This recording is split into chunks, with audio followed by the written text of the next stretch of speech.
Hi అండి. నేను మీ middle class అబ్బాయి సతీష్. అందరికీ ముందుగా వినాయక చవితి శుభాకాంక్షలండి.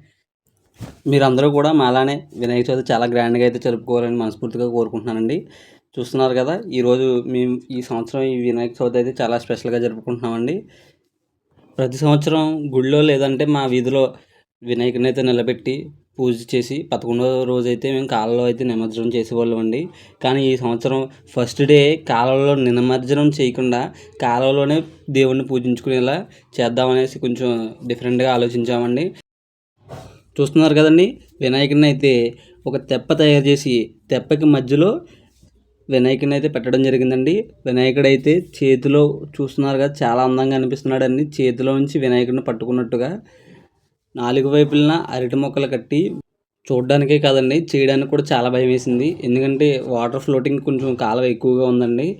ఫస్ట్ టైం చేసినా చాలా సక్సెస్ అయిందండి. మేమైతే ఇలా ఎక్స్పెక్ట్ చేయలేదు అసల. ఎలా ఉంటదో అనుకున్నాం. కానీ మా ఊళ్ళో వాళ్ళందరూ సపోర్ట్ చాలా బాగా అనిపించిందండి మాకు. మేము పెట్టిన వాట్సాప్ స్టేటస్ చూసి మా ఫ్రెండ్స్ కానీ, మా పక్క ఊర్లో ఫ్రెండ్స్ కానీ వీళ్ళెవరన్నా రావడం జరిగిందండి. కానీ మా ఊర్లో ప్రతి కుర్రోళ్ళు ఈ స్టేటస్ పెట్టడం వల్ల బయట ఊర్ల నుంచి కూడా వచ్చి ఈ కాలువకి ఎప్పుడూ రాని వాళ్ళు కూడా ఈ కాలువకి వచ్చి వినాయకుడిని చూసి దండం పెట్టుకోవడం మాకు చాలా బాగా అనిపించిందండి. వాళ్ళు కూడా చాలా బాగా చేశారు, చాలా డేర్ చేశారు అని ఇలా చెప్తుండతో మాకు కూడా ఇంకా బాగా చేయాలనిపించిందండి. ఇప్పుడు ఈ సంవత్సరం అయితే కొంచెం లైట్‌గా తక్కువ పనితో అయితే చేసామండి. వచ్చే సంవత్సరం ఇంతకన్నా బాగా చేయాలి అనే ఇంట్రెస్ట్ కలిగేలా చేశారండి జనం అయితే. మాకైతే చాలా బాగా అనిపించింది.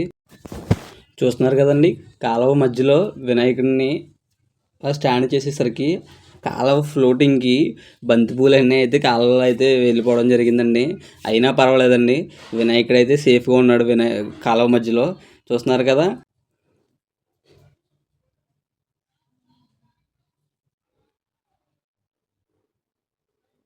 వినాయకుడిని అయితే చాలా సక్సెస్‌గా 4 వైపులనైతే కట్టడం జరిగిందండి.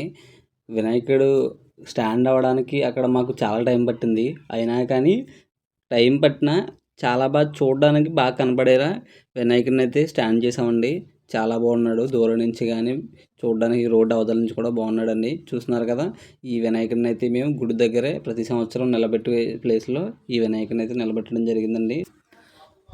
చూస్తున్నారు కదండీ! వీళ్ళేనండి మా కమిటీ కుర్రోళ్ళు. మేమందరం కలిసి ఏ పని చేసినా ఈ వినాయకుడిని ఇక్కడ నిలబెట్టిన కాలువలో వినాయకుడిని చేసినా మేమందరం కలిసే చేస్తామండి. మా వినాయకుడి పూజ అయితే కంప్లీట్ అయిందండి. నెక్స్ట్ మా ఫ్రెండ్ వాళ్ళ ఇంటికి అయితే వెళ్ళానండి నేను. చూస్తున్నారు కదా! వాడు వాళ్ళ ఇంట్లో చాలా బాగా అయితే డెకరేషన్ చేశాడండి. వినాయకుడు చూడడానికి అయితే చాలా బాగున్నాడు. గ్రాఫిక్స్ టైప్ అనిపించింది నాకు చూసి చూడగానే. అంత బాగా చేశాడండి. బ్యాక్గ్రౌండ్ డెకరేషన్ ఏంటి డెకరేషన్ అయితే చాలా బాగా చేశాడు. చాలామంది జనం అయితే వచ్చారు. నెక్స్ట్ మనం తణుకైతే వెళ్ళి తణుకులో చూద్దామండి. తణుకులో చూశారు కదా, తమలపాకులో ఉన్న వినాయకుడు అండి. ఈ బొమ్మను అయితే వీళ్ళు హైదరాబాద్ నుంచి తెప్పించడం అయితే జరిగిందంటండి. ఇక్కడ కూడా చాలా బాగుంది.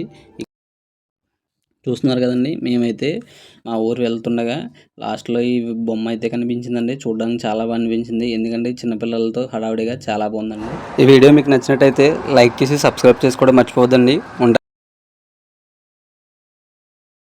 మరి, బాయ్.